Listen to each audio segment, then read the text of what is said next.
오늘 우리가 읽은 본문은 참으로 감격스러운 장면이에요. 왜 그러냐면 요셉이 아버지 야곱과 그의 형제들을 애굽으로 불러 모으고 그들과 상봉하는 장면이기 때문에 그렇습니다.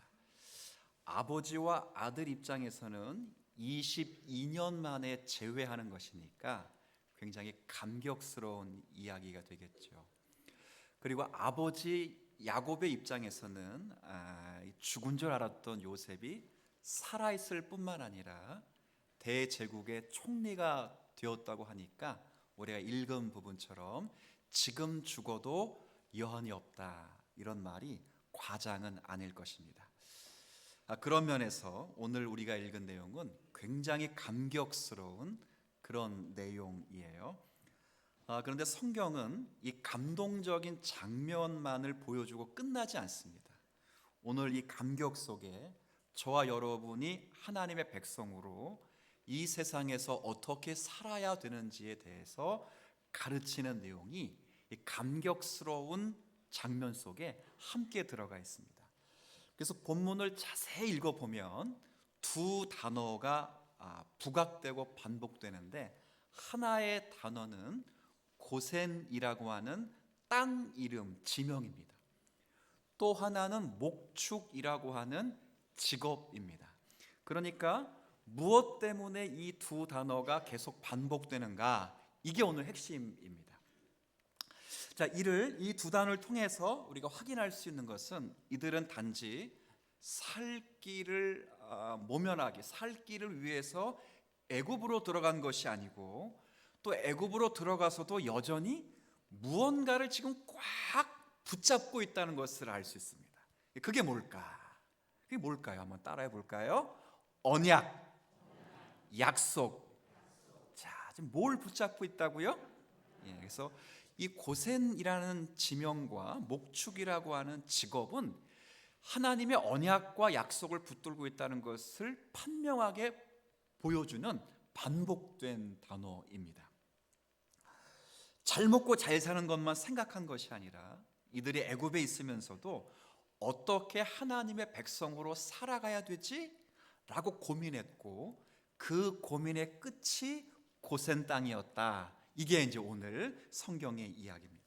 그래서 오늘은 이 얘기를 가지고 하나의 주제를 쭉 설명하지만 우리가 인지에 조금 이렇게 한계가 있기 때문에 세 부분으로 제가 좀 나누어서 말씀드릴 거예요. 하나는 우리가 먼저 자리를 정할 때는 하나님의 언약, 하나님의 약속을 먼저 생각해야 된다는 것을 이야기 드릴 것이고, 두 번째는 그렇게 약속을 생각하고 자리를 정했다면 그 자리에서 구별된 사람으로 살아가야 된다는 것을 여러분에게 말씀드릴 거예요. 그리고 마지막 부분에는 이 구별이라는 것이 어떤 종교적인 한 영역에 국한된 것이 아니라, 물리적인 것이 아니라 삶의 자리에서, 매일의 일상에서 구별되고 거룩한 삶을 살아야 된다 하는 것을 이야기해 드릴 거예요. 거창하게 보이지만 하나의 이야기가 쭉 진행될 것인데 우리가 기억하기가 조금 어려워서 세 부분으로 나누어서 그거를 설명해 드리려고 합니다. 자, 지극히 잘 하시는 말씀이지만 다시 한번 점검하고 우리의 소명으로 굳게 잡을 수 있는 오늘의 말씀이 되기를 축복합니다. 첫 번째는 성도가 자리를 잡을 때 혹은 자리를 정할 때 가장 먼저, 아까 먼저 했어요. 뭘 생각해야 된다고? 하나님의 언약, 약속. 조금 피부적으로 와 닿으면 말씀을 생각해야 됩니다. 우리가 직장을 선택할 때나 혹은 배우자를 선택하거나 우리가 이사를 할 때도 항상 다시 뭘 생각해야 된다고요? 하나님의 언약과 하나님의 약속과 말씀을 생각하는 거예요. 제가 일부 때 설교에 준비되지 않는 예를 하나 들으면서 약간의 우스꽝스러운 일이 일어났는데, 이게 적합하진 않지만 예를 들자면 제가 오늘 이렇게 양복을 입고 왔잖아요. 근데 만약에 제가 하얀 빼바지에 하얀 이 마이를 거치고 오면 설교가 잘 들어올까요, 안 들어올까요? 일부 때는 잘 들어와요, 그런 분이 계셔가지고 얼마나 당혹스러운지 몰라. 잘 안 들어올 거예요. 여러분들이 아시겠지만 저도 그래도 몇 벌을 가지고 주일내 반복해서 바꿔서 입습니다. 여러분이 보시기엔 다 색깔이 똑같아서 그러는데 넥타이로 구분합니다. 그래서 목회자의 대부분의 옷은 교복과도 같아요. 너무 튀게 입으면 하나님의 말씀을 전하는 것이 제한되는 것을 많이 느끼기에 옷의 색깔을 정하는 것도 뭘 생각한다고? 하나님의 말씀이 어떻게 전해져야 되는지에 대한 생각을 한다는 거예요. 신앙생활이 그렇습니다. 우리가 어디에 자리를 정할까, 무엇을 해야 될까를 생각할 때 가장 먼저 신앙인들은 하나님의 언약과 약속, 하나님의 말씀을 생각하실 수 있는 성도들이 되셔야 돼요. 오늘 본문을 유심히 보면 고센 땅이 나와 있잖아요. 4번이나 반복됐는데 이 단어가 먼저 나온 것은 45장입니다. 한번 45장을 좀 볼게요. 45장 9절이에요.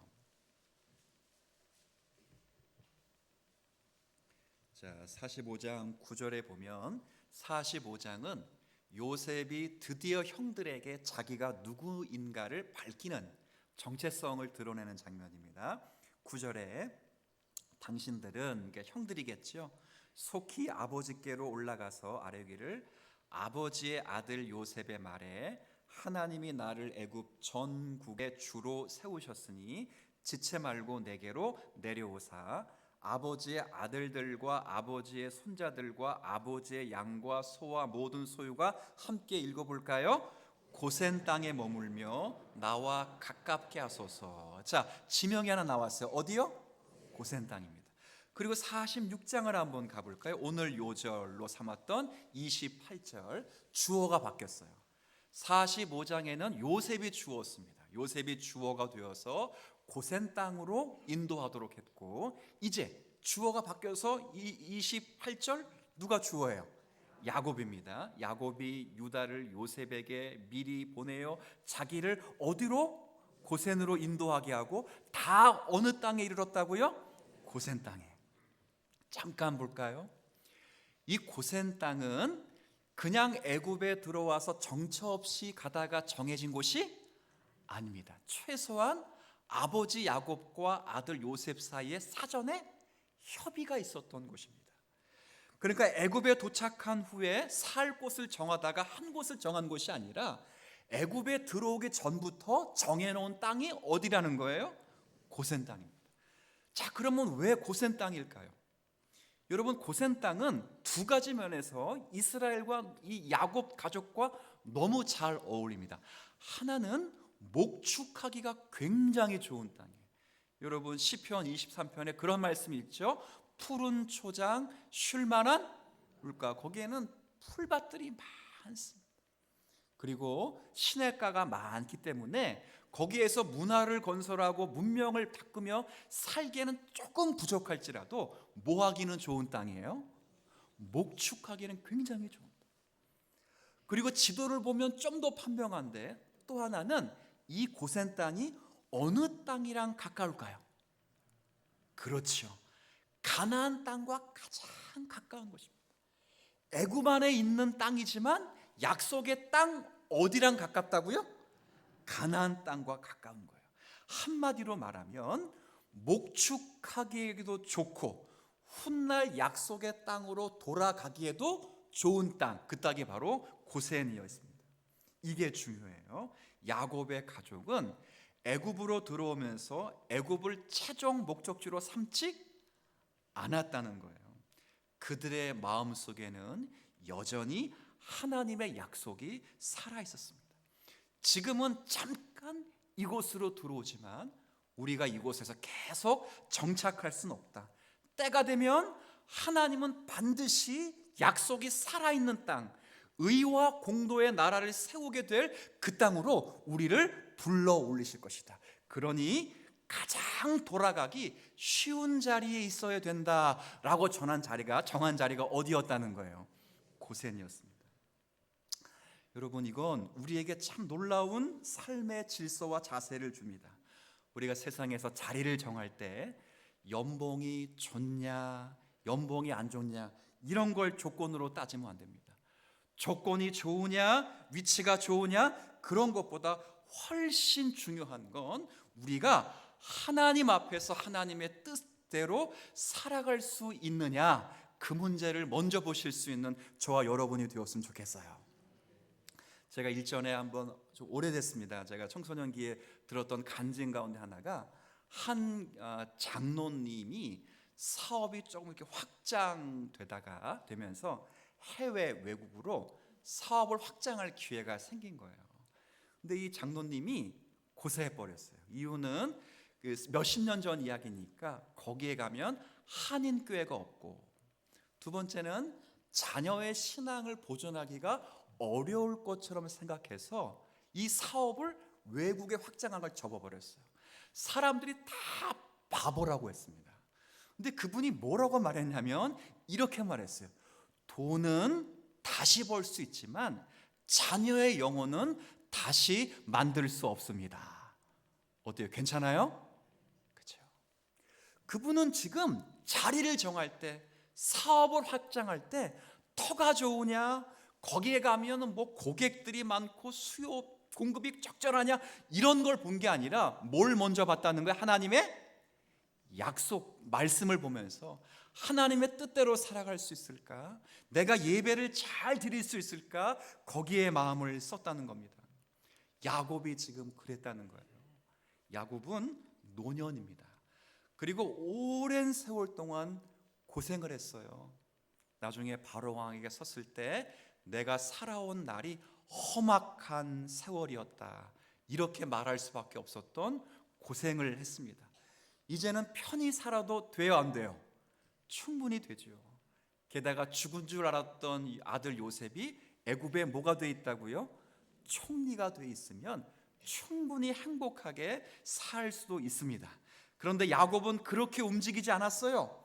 지난주 살핀 대로 가나안 땅을 떠나면서 가나안 끝지점 브엘세바에서 하나님을 두려워하는 마음으로 두려움에 가득해서 기도하지 않았습니까? 하나님, 가나안 땅을 떠나는 것이 하나님의 뜻입니까? 하나님의 나라가 세워지고 의와 공도가 세워지는 이 약속 있는 땅, 가나안 땅을 떠나는 것이 과연 하나님께 옳은 것입니까? 라고 물어봤어요. 그때 하나님 뭐라고 말씀하셨습니까? 두려워하지 말라. 내가 너와 함께 내려갈 것이고 내가 거기서 애굽에서 큰 민족을 이루리라 말씀해 주셨어요. 다 이해가 되지 않아요? 왜 하나님은 하나님의 나라의 땅에서 큰 민족을 이루지 않으시고 왜 애굽에서 하나님을 섬기지 않는 그곳에서 큰 민족을 이루는지는 알 수는 없습니다. 그러나 하나님 그렇게 하시겠다고 말씀하시고 함께 하시겠다고 약속하셨기에 이제 야곱은 그 약속의 말씀을 믿고 애굽으로 내려가는 거예요. 그리고 언젠가는 다시 뭐 한다고요? 돌아온다는 믿음을 갖고 있다고요. 이 태도가 굉장히 중요합니다. 하나님의 사람들은 문이 열렸다고 무조건 들어가지 않습니다. 조건이 좋아 보인다고 곧장 뛰어들어지도 않아요. 먼저 하나님께 묻고 하나님 앞에 섭니다. 직장을 옮길 때도 그렇고요, 사업의 방향을 정할 때도 그래야 됩니다. 자녀들의 교육을 시킬 때도 그래야 되고, 집을 어디로 구할지 생각할 때도 좋은 조건이면 다 되는 것이 아니라 여기서 하나님을 예배하는데 최적화하고 주의 말씀에 순종하는 일에 기쁨을 다해서 섬길 수 있는 일에 우리의 모든 것을 쏟아 부어야 될 줄로 압니다. 하나님이 그럴 때 하나님은 함께 하셔서 복을 주시는 줄 믿습니다. 이게 요셉의 삶이에요. 아까 장로님 간증 하나 드렸지요? 퀴즈입니다. 이 장로님이 한국에 있으니까 사업이 쪼그라들었을까요? 더 확장되었을까요? 확장되었으니까 간증하러 나오지 않았겠어요? 하나님은 그렇게 하실 수 있는 분입니다. 이게 첫 번째입니다. 두 번째는 자리를 정할 때 하나님의 언약을 생각하고 자리를 정했다면 그 다음에는 그 자리에서 구별된 삶을 살아야 됩니다. 오늘 말씀을 잘 보면 왜 요셉은 형제들에게 우리는 목축하는 사람들입니다 라고 이야기를 일부러 하라고 했느냐? 여러분, 애굽 사람들은 목축을 어떻게 여기죠? 아까 읽었어요? 거리끼는 것, 흉한 일, 천한 일, 천민들이 하는 일, 이렇게 치환한다고요. 근데 이렇게 하는 이유가 있습니다. 34절, 자, 여러분도 한번 같이 읽어주세요. 시작. 당신들은 이르기를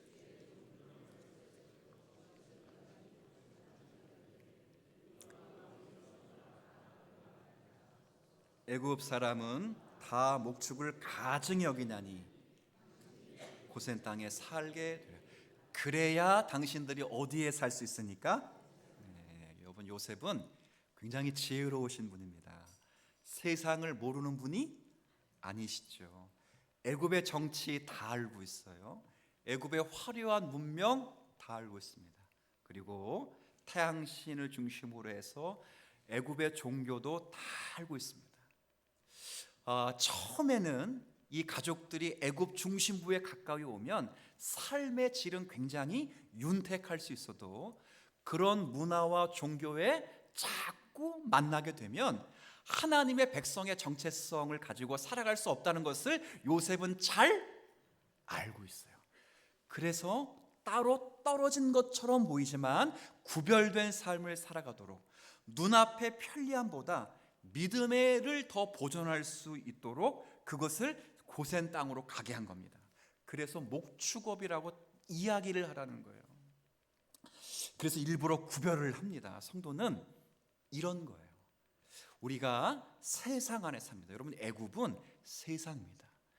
애굽 밖에서 지금 고센 땅이 있는 게 아니고 고센 땅은 어디 안에 있다고요? 애굽 안에 있습니다. 우리도 세상 안에 삽니다.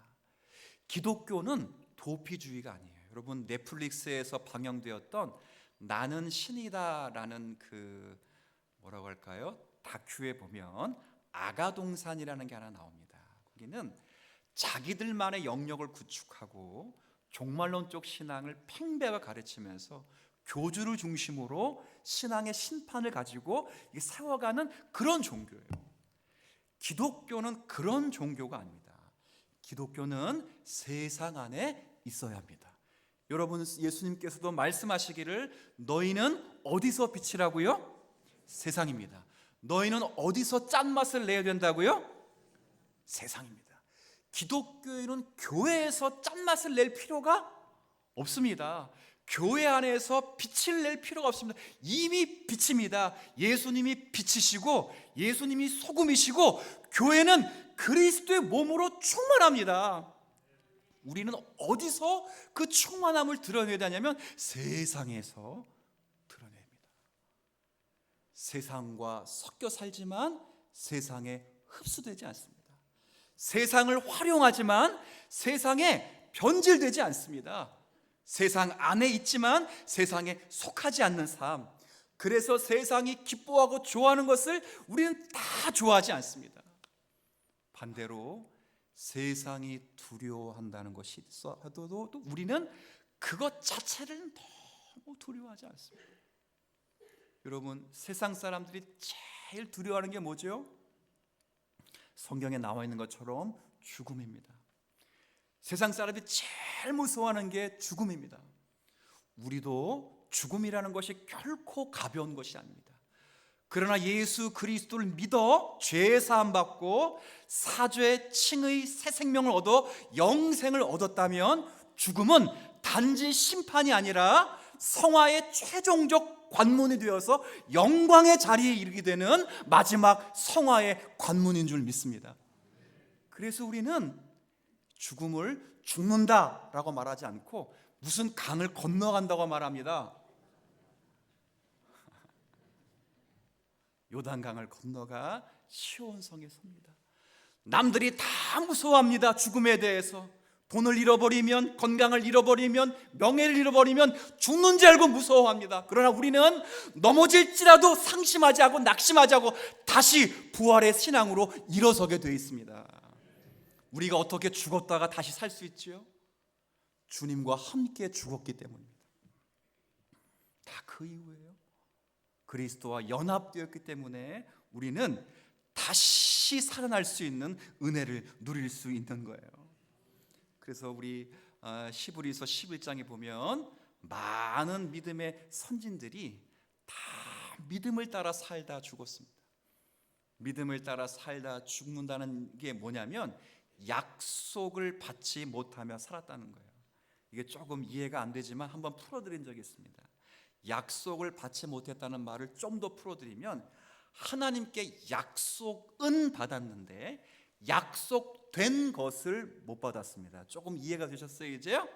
하나님께서 약속은, 하나님이 아브라함과 약속은 맺었는데 약속의 실체는 아브라함이 다 받지를 못했습니다. 그래서 아브라함이 가나안 땅에서 모 붙일 만한 땅도 못 얻었다고요?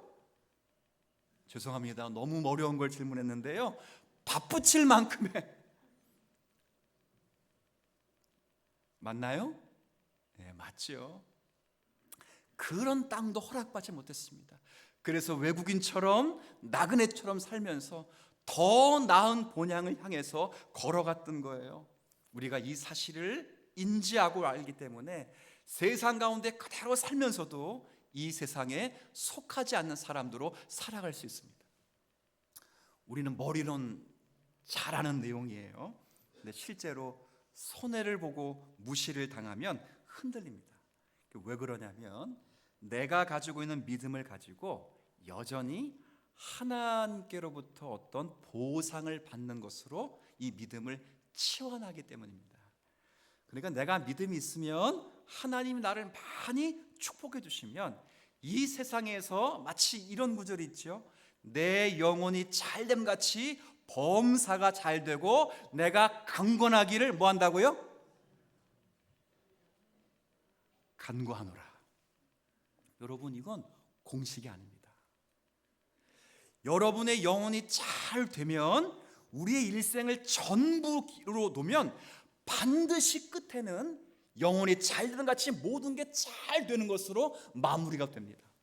그런데 영혼이 잘 되는 같이 우리의 일생이 잘 되는 것을 이렇게 쪼개서 하루하루를 치원해 보면 때로는 거친 고난의 길을 걷기도 하고 때로는 남들이 겪지 않아야 될 환난을 만나기도 합니다.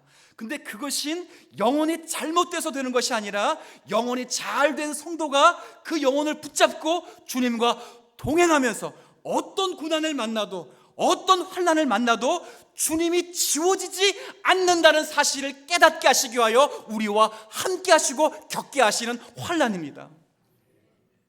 우리는 그런 자리에서 주님을 더 의지합니다. 여러분이 건강을 잃어서 하나님을 원망할 수도 있지만 그 자리에서도 하나님이 나와 함께 하신다는 것을 붙잡을 수 있는 것, 그것이 구별입니다. 좋지 않은 환경들이 가득하고 불만스럽고 원치 않은 일들이 주변에 많이 일어날지라도 마치 내 영혼이 잘못됐기 때문에 그렇게 되는 것일까, 누군가가 손가락질하도 그 안에서 하나님을 생각하면서 하나님을 더 붙잡기 위하여 몸부림을 치는 것은 이미 그의 마음이 하나님과 함께 하시는 것입니다. 그게 구별이에요, 구별. 성도는 그렇게 살아야 돼요. 그래서 빌립보서 4장에 보면 사도 바울이 유명한 말을 했습니다. 내가 비천에 처할 줄도 알고 풍부에 처할 줄도 아는 일체의 비결을 배우노라. 맞죠?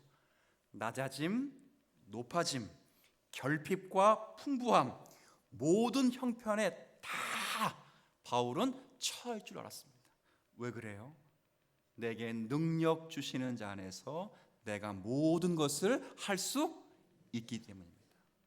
이 말은 하나님이 내게 능력 주시면 내가 원하는 모든 소원들을 다 이룰 수 있다, 이런 말이 결코 아닙니다.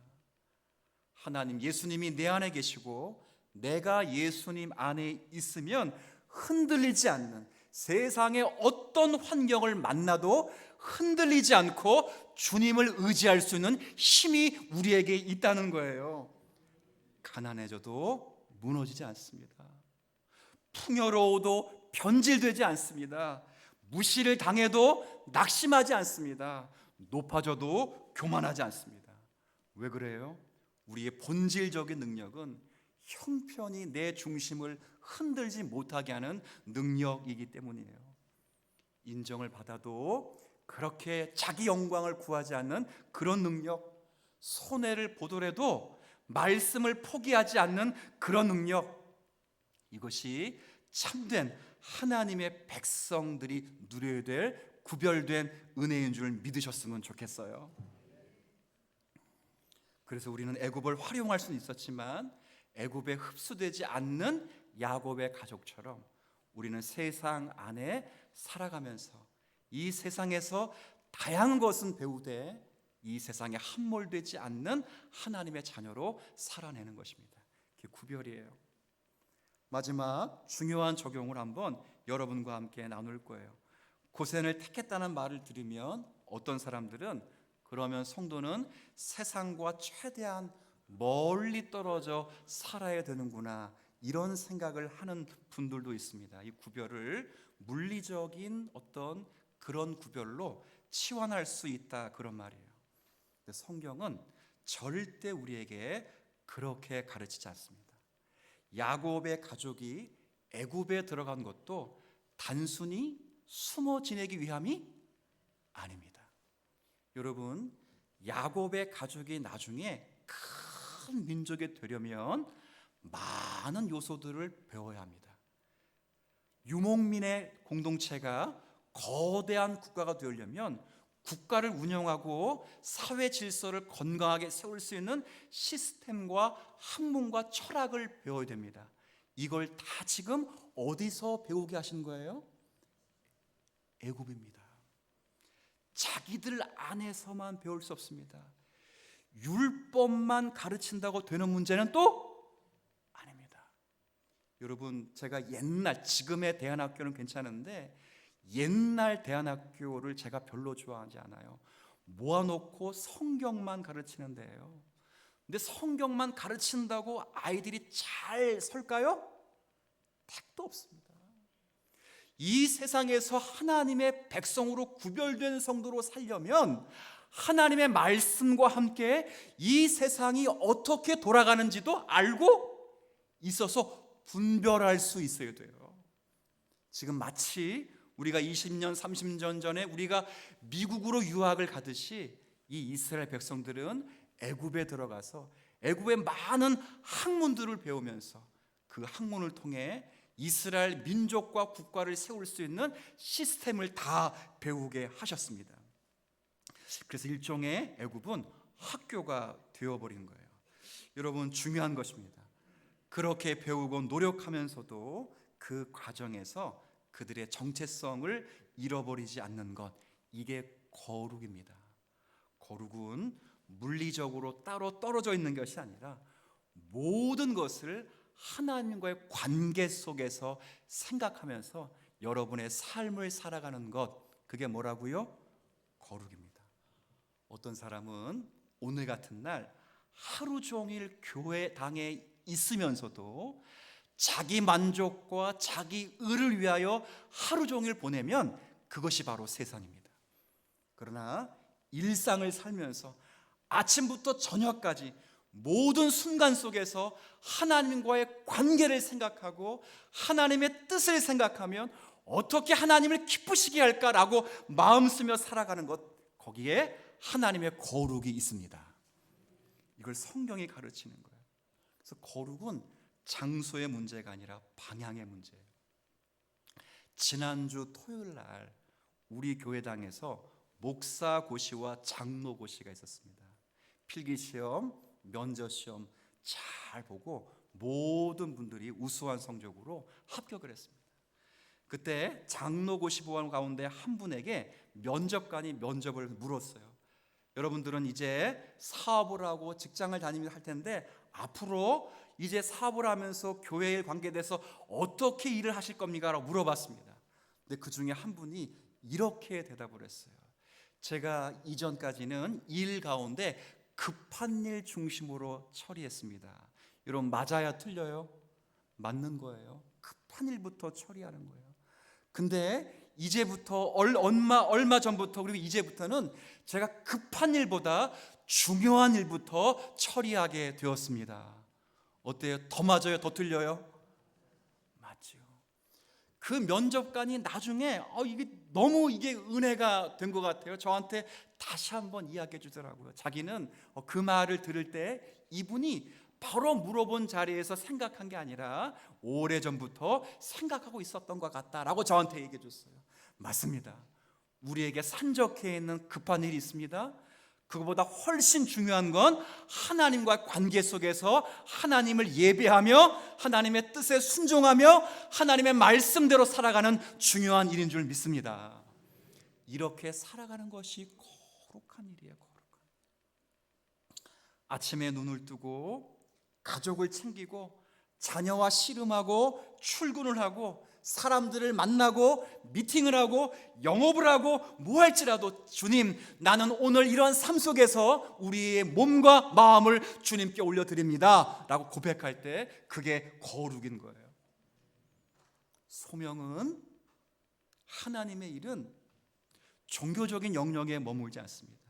중세 로만 캐톨릭이 성속을 나누는 이원론적 성속 관리 가운데 하나님의 일은 사제들이 맡고, 그래서 사제들만 성경을 읽고 사제들이 전해준 몇 마디의 말로 살아가는 백성들은 천하다고, 그들이 일하는 다 천하다고 이야기했지만 종교개혁의 원리를 회복해서 다시 말씀으로 돌아가서 하나님께서 일하시고자 하시는 모든 선한 일이 다 하나님의 일이라고 말씀해 주었어요. 그래서 하나님은 지금도 소젖을 짜는 농부의 손길을 통해 소젖을 짜시고, 하나님은 지금도 농부의 그런 쟁기질을 통해 하나님은 밭을 일구신다, 이렇게 말했습니다. 여러분이 집에서 하시는 모든 일, 직장에서 하시고 사업에서 하시는 모든 일이 다 주님의 일인 줄 믿으십시오. 믿으셔야 됩니다. 하나님은 지금도 주부를 통해서, 부모를 통해서 자녀들을 돌보시고요, 교사를 통해서 아이들을 가르치고요, 그리고 기술자를 통해서 사회 질서를 유지하시고요, 정치인들을 통해서 사회를 세워가시는 하나님이십니다. 모두가 다 하나님의 일인 거예요. 그래서 우리는 이 말을 한번 따라해 주면 좋겠어요. 한번 따라해 볼까요? 기도하고 일하라. 유명한 표현입니다. 오라 에트 라보라라고 라틴어거든요. 오라, 기도하라, 에트, 그리고 라보라, 일하라. 기도하고 뭘 하라고요? 일하라는 거예요. 모든 일이 다 주의 일이기에 하나님께 영광이 되고 많은 사람들에게 유익이 될 만한 모든 선한 일은 다 하나님의 일이니 뭐하고 일하라고요? 기도하고 일하라는 거예요. 기도는 일의 반대편에 서 있는 것이 아니라 그 일에 숨결을 불어넣는 게 기도입니다. 일은 거꾸로 기도를 방해하는 것이 아니라 일하면서 당하는 모든 일들이 오히려 기도의 많은 소재가 되어서 하나님과 교제를 더 많이 할 수 있는 재료가 되기도 합니다. 그래서 우리는 뭐하고 일을 해야 돼요? 기도하고 일해야 돼요. 오늘을 주님께 드립니다. 그런 마음으로 오늘을 살면서 여러분의 삶을 하나님께 드린다면 하나님은 여러분의 일을 통해서, 여러분의 삶을 통해서 반드시 영광을 받으실 줄 믿습니다. 오늘 지극히 당연한 말씀인데 다시 한번 우리의 말씀으로 받았습니다. 다시 한번 점검해 보지요. 여러분이 직장을 선택하거나 삶을 선택하거나 무엇을 선택할 때 가장 먼저 뭘 생각하라고요? 하나님의 말씀, 언약을 생각하십시오. 그리고 그렇게 정해진 자리에서 구별된 삶을 사십시오. 세상 안에 살지만, 세상 것을 배우지만 거기에 희석되지 않는 삶을 사십시오. 그리고 각자의 삶의 영역에서 성벽을 쌓는 삶이 아니라 여러분의 매일의 일상에서 하나님과의 관계를 설정하고 우리의 일상을 드리는 거룩한 삶을 사십시오. 그런 삶이 애굽의 중심부와 떨어지는 고센 땅일지라도 하나님은 거기서 함께 하시며 내 백성을 보호하시며 다스리시며 인도하셔서 큰 민족으로 만들어 주실 줄 믿습니다. 이 은혜를 한 주간 동안 누리실 수 있는 저와 여러분들 다 되시기를 축원합니다.